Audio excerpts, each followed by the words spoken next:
Hi ಎಲ್ರಿಗೂ. Weekend ಬಂದರೆ ಸಾಕು ಎಲ್ಲಾದರೂ ಟ್ರಿಪ್ ಹೋಗೋಣ ಅನಿಸುತ್ತೆ. ಇವತ್ತು ನಾನು ನಿಮಗೆ ಒನ್ ಡೇ ಟ್ರಿಪ್ ಬೆಂಗಳೂರಿಂದ 70 to 80 ಕಿಲೋಮೀಟರ್ಸ್ ಇರುವಂಥ ಮೇಕೆದಾಟು ಸಂಗಮ ವ್ಯೂ ಪಾಯಿಂಟ್ ಬಗ್ಗೆ ನಾನು ಒಂದು ಟ್ರಿಪ್ ಹೇಗಿತ್ತು, ಏನೆಲ್ಲ ಪ್ಲೇಸ್ ಕವರ್ ಮಾಡ್ಬೋದು, ವಿಸಿಟ್ ವರ್ತ್ ಇದೆಯಾ ಇಲ್ವಾ ಎಲ್ಲನೂ ಹೇಳ್ತೀನಿ. ಕೊನೆವರೆಗೂ ವಿಡಿಯೋ ನೋಡಿ. ಸಬ್ಸ್ಕ್ರೈಬ್ ಆಗಿಲ್ಲ ಅಂದರೆ ಇವಾಗಲೇ ಆಗಿ, ಇಷ್ಟ ಆದರೆ ವಿಡಿಯೋ ಲೈಕ್ ಮಾಡಿ. Sometimes it's more about the journey than the destination ಅಂತಾರಲ್ಲ ಹಾಗೆ. ನನಗೆ ಮೇಕೆದಾಟು ಜರ್ನಿ ಸಖತ್ ಇಷ್ಟ ಆಯಿತು. ಬನ್ನಿ ದಿನ ಹೇಗೆ ಸ್ಟಾರ್ಟ್ ಆಯಿತು ಅಂತ ಹೇಳ್ತೀನಿ. ನಾನು ಬೆಂಗಳೂರು ಸಿಟಿ ಬಿಟ್ಟಾಗ ಮಧ್ಯಾಹ್ನ 12 ಗಂಟೆ ಆಗಿತ್ತು. ವೀಕೆಂಡ್ ಅಂದರೆ ಸ್ವಲ್ಪ ಟ್ರಾಫಿಕ್ ಜಾಸ್ತಿನೇ, ಆದರೆ ಸಿಟಿಗೆ ಬಿಟ್ಟು ಸ್ವಲ್ಪ ಹೊರಗಡೆ ಬಂದಾಗ ಫ್ರೀಯಾಗಿ ಹೋಗ್ಬೋದು. ಮೇಕೆದಾಟು ಬೆಂಗಳೂರು ಸಿಟಿಯಿಂದ 80 ಕಿಲೋಮೀಟ್ರ್ ಇದೆ. 2 hours ಜರ್ನಿ. ಅಗೇನ್ ಟ್ರಾಫಿಕ್ ಮೇಲೆ ಡಿಪೆಂಡ್ ಆಗುತ್ತೆ. ನೀವು ಮೇಕೆದಾಟು ಹೋಗ್ತಿದ್ದೀರಾ ಅಂದರೆ ಅದ್ರ ಸ್ಟೋರಿನೂ ಗೊತ್ತಿರಲೇಬೇಕಲ್ವ? ಏನಿಲ್ಲ, ತುಂಬ ಸಿಂಪಲ್. ಅಲ್ಲಿರೋ ಜನ ಹೇಳೋ ಪ್ರಕಾರ ಒಂದು ಹುಲಿ ಮೇಕೆನ ಚೇಸ್ ಮಾಡುತ್ತಂತೆ. ಸೊ ಆ ಹುಲಿಯಿಂದ ತಪ್ಪಿಸ್ಕೊಳ್ಳೋದಕ್ಕೆ ಮೇಕೆ ಕಾವೇರಿ ನದಿಯನ್ನೇ ಹಾರುತ್ತಂತೆ. ಆವಾಗ ಹುಲಿ ಆ ನದಿ ಕ್ರಾಸ್ ಮಾಡೋದಕ್ಕೆ ಅಟೆಂಡ್ ಮಾಡಿ ಅಲ್ಲಿಗೆ ಬಿಟ್ಬಿಡುತ್ತೆ. ಮೇಕೆ ಕಾಲು ಗುರುತುಗಳಿರುವ ಶಿಲೆಯೂ ಕೂಡ ಇಲ್ಲಿದೆ. ಸೊ ಹಾಗಾಗಿ ಇದಕ್ಕೆ ಮೇಕೆದಾಟು ಅಂತ ಹೆಸರು ಬಂತು.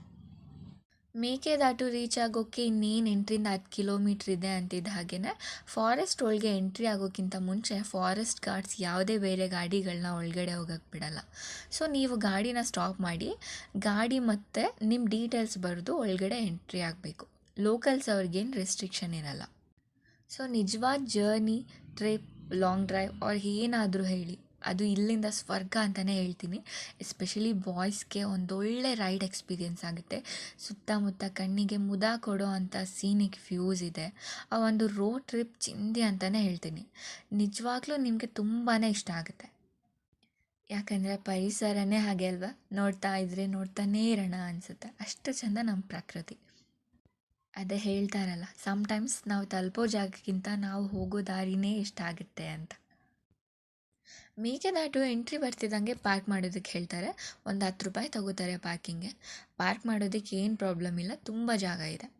ಪಾರ್ಕ್ ಮಾಡಿ ಒಂದು 50 ಮೀಟರ್ ಒಳಗಡೆ ನಡ್ಕೊಂಡು ಹೋಗ್ತಿದ್ದಂಗೆ ಮಯೂರ ಹೋಟೆಲ್ ಇದೆ. ಹೋಟೆಲ್ ನೋಡ್ತಿದ್ದಂಗೆ ನನಗಂತೂ ಸಮಾಧಾನ ಆಯಿತು, ಏನಾದರೂ ತಿನ್ಬೋದಲ್ಲಪ್ಪ ಅಂತ. ಸೊ ಮುಂದೆ ಹೋಗ್ತಿದ್ದಂಗೆ ನಿಮಗೆ ಒಂದು ಬ್ಯೂಟಿಫುಲ್ ಆಗಿರೋ ನಮ್ಮ ಕಾವೇರಿ ನದಿ ವ್ಯೂ ಕಾಣಿಸುತ್ತೆ. ನೋಡಬೇಕು ಕಂಪ್ಲೀಟಾಗಿ ಅನ್ನೋಷ್ಟರೊಳಗಡೆ ಮೇಕೆದಾಟುಗೆ ಹೋಗೋಕ್ಕೆ ಬಸ್ ರೆಡಿಯಾಗಿತ್ತು.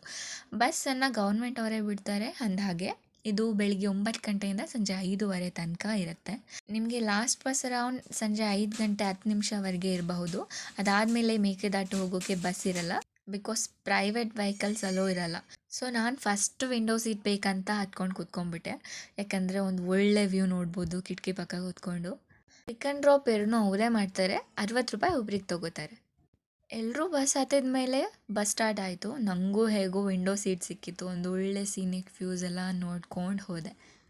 ಸಂಗಮ ವ್ಯೂ ಪಾಯಿಂಟ್ಸ್ ಹತ್ರನೇ ತುಂಬ ಫುಡ್ ಸ್ಟಾಲ್ ಇರುತ್ತೆ. Egg rice, omelette, colour fish ಎಲ್ಲ ಇತ್ತು. ಸೊ ಪ್ರೈವೇಟ್ ವೆಹಿಕಲ್ಸ್ ಏನಕ್ಕಪ್ಪ ಅಲೋ ಇರಲ್ಲ ಅಂತ ಅಂದರೆ ಮೇಕೆದಾಟು ಇರೋದು ಫುಲ್ ಫಾರೆಸ್ಟ್ ಒಳಗಡೆ. ಸೊ ಅದು ನಮಗೆ ಸೇಫ್ ಇರಲ್ಲ ಅಂತ. ಅದಕ್ಕೆ ಗೌರ್ಮೆಂಟ್ ಅವರೇ ಎಲ್ಲ ವಹಿಸ್ಕೊಂಡಿದ್ದಾರೆ. ಆ ಕಾಡಿನ ಒಳಗಡೆ ಬಸ್ ಹೋಗ್ತಿದ್ರೆ ನೀವಂತೂ ಸುತ್ತಮುತ್ತ ವ್ಯೂಸ್ ನೋಡಬೇಕು. ಒಂದು ಕ್ಷಣ ಕಳೆದೋಗ್ತೀರ, ಅಷ್ಟು ಚೆನ್ನಾಗಿರುತ್ತೆ ಜರ್ನಿ. ರಿಟರ್ನ್ ಬರಬೇಕಾದ್ರೆ ಸ್ವಲ್ಪ ಕ್ಯಾಪ್ಚರ್ ಮಾಡಿದ್ದೀನಿ, ಫುಲ್ ವೀಡಿಯೋ ನೋಡಿ. ಅಂದಹಾಗೆ ಇದೊಂದು 5 ಕಿಲೋಮೀಟರ್ ಇದೆ ಸಂಗಮ ಪಾಯಿಂಟಿಂದ ಮೇಕೆದಾಟು ರೀಚ್ ಆಗೋದಕ್ಕೆ. ಸೊ ನಾವಲ್ಲಿ ಹೋಗಿ ತಲುಪೋಷ್ಟ್ರೊಳಗಡೆ ಅರೌಂಡ್ 3:45 ಆಗಿತ್ತು. ನಾವು ರೀಚ್ ಆಗ್ತಿದ್ದಂಗೆ ಫಸ್ಟೇ ಹೋಗಿದ್ದಂಥ ಪ್ರಯಾಣಿಕರು ಇರ್ತಾರಲ್ಲ, ಸೊ ಬಸ್ಗೆ ವೆಯ್ಟ್ ಮಾಡ್ಕೊಂಡು ನಿಂತಿದ್ರು. ಯಾಕಂದರೆ ನೆಕ್ಸ್ಟ್ ಟ್ರಿಪ್ ಬಸ್ ಬರೋದು ಒಂದು 40-45 ನಿಮಿಷ ಆಗುತ್ತಂತೆ. ಸೊ ಬಸ್ ಬರೋಷ್ಟ್ರೊಳಗಡೆ ನೀವು ಮೇಕೆದಾಟು ಎಲ್ಲನೂ ನೋಡಿಕೊಂಡು ರೆಡಿಯಾಗಿ ಇರಬೇಕು, ಇಲ್ಲಾಂದರೆ ಬಸ್ ಮಿಸ್ ಆಗುತ್ತೆ. ಹೋಗ್ತಿದ್ದಂಗೆ ಒಂದು ಟಾಪ್ ವ್ಯೂ ಪಾಯಿಂಟ್ ಇರುತ್ತೆ. ಅದನ್ನು ತುಂಬ ಎತ್ತರದಿಂದ ನೋಡಿದಾಗ ಸ್ವಲ್ಪ ಭಯನೇ ಆಯಿತು. ಅದ್ರ ಮಧ್ಯೆ ಕೋತಿಗಳ ಕಾಟ ಬೇರೆ ಇತ್ತು. ಫೋಟೋ ತಗೊಳಕ್ಕೆ ಹೋದರೆ ಅದು ಎಲ್ಲಿ ಮೊಬೈಲ್ ಕಿತ್ಕೊಂಡ್ಬಿಡುತ್ತೆ ಅನ್ನೋ ಭಯ ಬೇರೆ. ಫಸ್ಟ್ ನಾನು ಅಂದ್ಕೊಂಡೆ ಬರೀ ಮೇಲ್ಗಡೆ ನಿಂತ್ಕೊಂಡು ಜಸ್ಟ್ ವ್ಯೂ ನೋಡಿಕೊಂಡು ಹೋಗೋದಷ್ಟೇನಾ ಅಂತಿದ್ದೆ. ಅಷ್ಟರೊಳಗಡೆ ಒಬ್ರು ಗಾರ್ಡಿಯನ್ ಬಂದಿರ್ತಾರೆ ನಮ್ಮ ಜೊತೆನೇ.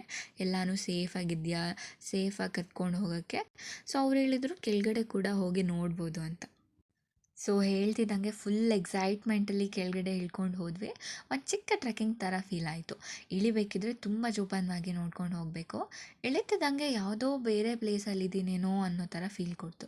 ದೊಡ್ಡ ದೊಡ್ಡ ಬಂಡೆಗಳು, ಚಿಕ್ಕ ಗುಹೆಗಳು, ಅದ್ರ ಮಧ್ಯೆ ನೀರು ತುಂಬಿಕೊಂಡಿರುತ್ತೆ. ಆ ಎರಡು ದೊಡ್ಡ ಬಂಡೆಗಳ ನಡುವೆ ಆ ಕಾವೇರಿ ರಭಸವಾಗಿ ಹರಿಯೋದು ನೋಡೋದೇ ಒಂದು ಕಣ್ಣಿಗೆ ಹಬ್ಬ. ನಾನು ಆವಾಗಲೇ ಹೇಳ್ದಂಗೆ ಒಂದು ಮೇಕೆ ಹುಲಿಯಿಂದ ತಪ್ಪಿಸ್ಕೊಳ್ಳೋಕೆ ಈ ನದಿನ ದಾಟಿತಂತೆ. ವಿಡಿಯೋದಲ್ಲಿ ನೋಡಿದರೆ ಏನಿದೆ ಇಲ್ಲಿ ಅಂಥದ್ದು ಅಂತ ಅನಿಸುತ್ತೆ. ನಾನು ಇನ್ಸ್ಟಾಗ್ರಾಮ್ ವಿಡಿಯೋ ನೋಡಿದಾಗ ಹಾಗೆ ಅಂದ್ಕೊಂಡಿದ್ದೆ. ಬಟ್ ರಿಯಾಲಿಟಿಲಿ ಮಸ್ಟ್ ವಿಸಿಟ್ ಅಂತಲೇ ಹೇಳ್ತೀನಿ. ಮೇಕೆದಾಟು ಬಂದು ಎಂಜಾಯ್ ಮಾಡ್ತೀನಿ ಅನ್ನೋದಕ್ಕಿಂತ ಮೇಕೆದಾಟುಗೆ ಬರ್ತೀರಲ್ಲ, ಆ ಜರ್ನಿನೇ ಸಖತ್ತಾಗಿರುತ್ತೆ. ಎಸ್ಪೆಷಲಿ ಬಾಯ್ಸ್ಗೆ ಒಂದು ಒಳ್ಳೆ ಲಾಂಗ್ ಡ್ರೈವ್ ಅಂತಲೇ ಹೇಳ್ತೀನಿ. ಎಲ್ಲರೂ ಆ ಬಂಡೆ ತುದಿಲಿ ನಿಂತ್ಕೊಂಡು ಫೋಟೋಸ್ ತೊಗೊಳೋದ್ರಲ್ಲಿ ಬ್ಯುಸಿ ಆಗಿಬಿಟ್ಟಿದ್ರು. ಬಟ್ ನೀವು ಆ ತುದಿಲಿ ನಿಂತ್ಕೊಂಡು ಆ ನೀರು ರಭಸ ನೋಡ್ತಿದ್ರೆ ತಲೆನೇ ತಿರುಗಿ ಬರುತ್ತೆ. ಬಂಡೆ ಮೇಲೆ ಬರೆದಿದ್ದಾರೆ, ನಿಮ್ಮ ಸಾವಿಗೆ ನೀವೇ ಜವಾಬ್ದಾರರು, ಬಿವೇರ್ ಆಫ್ ಕ್ರೊಕೊಡೈಲ್ ಅಂತ ಬೇರೆ. ಯಾಕೆ ಬೇಕು? ಇಲ್ಲೇ ಸ್ವಲ್ಪ ನೀವು ಹುಷಾರಾಗಿರಲೇಬೇಕು. ಏನೇ ಹೇಳಿ ಒಂದೊಳ್ಳೆ ಟ್ರಿಪ್ ಅಂತೂ ಹೌದು. ಸ್ವಲ್ಪ ಹೊತ್ತು ಆ ಬಂಡೆ ಮೇಲೆ ಕೂತ್ಕೊಂಡು ಟೈಮ್ ಪಾಸ್ ಮಾಡಿದೆ. ಪೀಸ್ಫುಲ್ ಅಂತ ಅನ್ನಿಸ್ತು. ಒಂದು 30 ನಿಮಿಷ ಸ್ಪೆಂಡ್ ಮಾಡಿ ಬಸ್ ಬರೋ ಟೈಮ್ ಆಯಿತು ಅಂತ ಮೇಲ್ಗಡೆ ಮತ್ತೆ ಮಿನಿ ಟ್ರೆಕ್ಕಿಂಗ್ ಥರ ಹತ್ತಿದ್ದಾಯಿತು. ನೋಡಿದರೆ ಇನ್ನೂ ಬಸ್ಸೇ ಬಂದಿರಲಿಲ್ಲ. ಸೊ ಹಾಗೆ ಲೆಫ್ಟಲ್ಲಿ ಕೂತ್ಕೊಳ್ಳೋಕ್ಕೆ ಒಂದು ಜಾಗ ಮಾಡಿದ್ದಾರೆ. ಅಲ್ಲಿ ಸ್ನ್ಯಾಕ್ಸ್ ಎಲ್ಲ ಸಿಗುತ್ತೆ. ಹೊಟ್ಟೆ ಸ್ವಲ್ಪ ಚುರುಕಂತಿತ್ತು ಅಂತ ಒಂದು ನಿಪ್ಪಟ್ಟು ಮಸಾಲ, ಒಂದು ಪೈನಾಪಲ್ ಗೋಳಂಬಿ ಸ್ವಾಹ ಆಯಿತು. ಎಲ್ಲ ತಿಂದು 5 ಮಿನಿಟ್ಸ್ ಕೂತಿದ್ವಿ. ಅಷ್ಟರೊಳಗಡೆ ಬಸ್ ಬಂತು. ಅಗೇನ್ ವಿಂಡೋ ಸೀಟ್ ಬೇಕು ಅಂತ ಬೇಗ ಹೋಗಿ ಕೂತ್ಕೊಂಡ್ಬಿಟ್ಟೆ. ಕಾಡಲ್ಲಿ ಜಿಂಕೆ, ಆನೆ ಎಲ್ಲ ಇರುತ್ತಂತೆ. ಬಟ್ ನಮ್ಮ ಕಣ್ಗೆ ಅವತ್ತು ಬೀಳಲಿಲ್ಲ. ಬಟ್ ನಾನು ಹೇಳ್ದಂಗೆ ಆ ಒಂದು ಕಾಡಿನ ಪ್ರಕೃತಿ ನೋಟ ನೋಡಿದರೆ ನೀವು ಕಳೆದೋಗೋದಂತೂ ಗ್ಯಾರಂಟಿ. ಎಲ್ಲ ಮುಗಿಸ್ಕೊಂಡು ಬಸ್ ನಿಮ್ಮನ್ನು ಸಂಗಮ ವ್ಯೂ ಪಾಯಿಂಟ್ ಹತ್ರ ತಂದುಬಿಡುತ್ತೆ. ಕೆಲವರು ಹೋಟೆಲ್ ಹತ್ರನೇ ಇಳ್ಕೊತಾರೆ. ಸೊ ನಾವಲ್ಲಿ ಹೋಗಿದ ತಕ್ಷಣ ಸಂಗಮ ವ್ಯೂ ನೋಡ್ಕೊಂಡು ನಿಂತ್ಕೊಂಡ್ಬಿಟ್ಟಿದ್ವಿ. ನಿಜವಾಗ್ಲೂ ಒಂದು ಒಳ್ಳೆ ಪೀಸ್ಫುಲ್ ಜಾಗ ಅಂತಲೇ ಹೇಳ್ತೀನಿ. ಮೊದಲೆಲ್ಲ ತೆಪ್ಪ ಅಥವಾ ದೋಣಿಲಿ ಕರ್ಕೊಂಡು ಹೋಗ್ತಿದ್ರಂತೆ. ಬಟ್ ನಾವು ಹೋಗಿದ್ದ ದಿನ ಆ ಥರ ಏನು ಅಲೋ ಮಾಡಿರಲಿಲ್ಲ. ಆದರೆ ದೋಣಿಲಿ ಹೋಗಿದ್ರೆ ಅದ್ರ ಮಜಾನೇ ಬೇರೆ ಇರ್ತಿತ್ತು ಅಲ್ವಾ. ನಿಮಗೆ ಅಲ್ಲಿ ಬೇಲದ ಹಣ್ಣು ಸಿಗುತ್ತೆ, ಹೆಲ್ತ್ಗೆ ತುಂಬ ಒಳ್ಳೆಯದು. ಸೊ ನಾನು ದಂಡೆ ಹತ್ರ ಕೂತ್ಕೊಂಡು ತಿನ್ಕೊಂಡು ಒಂದು ಒಳ್ಳೆ ಫೋಟೋಸ್ ತೊಗೊಂಡು ಟೈಮ್ ಪಾಸ್ ಮಾಡಿದ್ದಾಯಿತು. ಹಂಗೆ ಮಯೂರ ಹೋಟೆಲ್ ಹೋಗಿ ಒಂದೊಳ್ಳೆ ನಾನ್ ವೆಜ್ ಊಟ ಮಾಡಿ ಒಂದೊಳ್ಳೆ ಟೀ ಕುಡಿದು ಲೇಟ್ ಆಯ್ತಲ್ಲ ಅಂದ್ಕೊಂಡು ಫಾರೆಸ್ಟ್ ದಾಟ್ತಿದ್ದಂಗೆ ಆ ಫಾರೆಸ್ಟ್ ಗಾರ್ಡಿಯನ್ ಹೇಳಿದ್ರು ಹತ್ರದಲ್ಲೇ ಚುಂಚಿ ಫಾಲ್ಸ್ ಇದೆ ಅಂತ. ಸೊ ನಾವು ಇಷ್ಟು ದೂರನೇ ಬಂದಿದ್ದೀವಿ, ನೋಡದೆ ಹೋಗೋದು ಹೇಗೆ ಅಂತ ಹೋದ್ವಿ. ಸ್ವಲ್ಪ ದೂರನೇ ಇತ್ತು. ನಾವು ಹೋಗಿದ್ದೆ ಆಲ್ರೆಡಿ 6 ಆಗಿತ್ತು ಹತ್ತತ್ರ. ಹಾಗಾಗಿ ಸೊ ಅಗೈನ್ ಪಾರ್ಕಿಂಗ್ ಚಾರ್ಜ್ ಒಂದು 10 ರೂಪಾಯಿ ತೊಗೋತಾರೆ. ಒಂದು 500 ಮೀಟರ್ ಒಳಗಡೆ ನಡ್ಕೊಂಡು ಹೋಗಬೇಕು. ಹೋಗಿ ನೋಡ್ತಿದ್ದಂಗೆ ಬೇಜಾರಾಯಿತು. ಯಾಕಂದರೆ ಫುಲ್ ಬಂಡೆನೇ ಇತ್ತು. ಸ್ವಲ್ಪ ನೀರಷ್ಟೇ ಇದ್ದಿದ್ದು. ನೋಡಲಿಕ್ಕೆ ಅಷ್ಟು ಚೆಂದ ಕಾಣ್ತಿರ್ಲಿಲ್ಲ. ಹೇಗೋ ಬಂದಿದ್ದಕ್ಕೆ ಅದೇ ಬಂಡೆಗಳು ನೋಡಿಕೊಂಡು ಸೆಲ್ಫಿಗೆ ಪೋಸ್ ಕೊಟ್ಕೊಂಡು ಹೊರಟ್ವಿ. ಸೊ ನೀವು ಅಷ್ಟೇ ಈ ಕಡೆ ಬಂದಾಗ ಕೇಳ್ಕೊಂಡು ಬನ್ನಿ. ನೀರೆಲ್ಲ ಇಲ್ಲ ಅಂದರೆ ಯಾವುದೇ ಫಾಲ್ಸ್ ಕಾಣಿಸಲ್ಲ, ಜಸ್ಟ್ ಕಲ್ಲುಗಳು ಬಂಡೆನೇ ಕಾಣಿಸುತ್ತೆ. ಆದರೂ ಬೇಜಾರಿಲ್ಲ, ಯಾಕಂದರೆ ನೀವು ಟ್ರಾವೆಲ್ ಮಾಡೋ ಅಂಥ ದಾರಿ ಜರ್ನಿ ಏನಿದೆ, ಆ ರೋಡ್ ಟ್ರಿಪ್ ಏನಿದೆ ತುಂಬಾ ಇಷ್ಟ ಆಗುತ್ತೆ. ಇದು ಮಾತ್ರ 100% ಗ್ಯಾರಂಟಿ. ಯಾಕೋ ಗೊತ್ತಿಲ್ಲ, ಅವತ್ತು ಮೂನ್ ಕೂಡ ನಮಗೆ ಸಾಥ್ ಕೊಡ್ತಿದ್ದ ಅನಿಸುತ್ತೆ. ಒಟ್ಟಿನಲ್ಲಿ ಒನ್ ಡೇ ಟ್ರಿಪ್ ಮೋಸ ಅಂತೂ ಇಲ್ಲ ನೋಡಿ.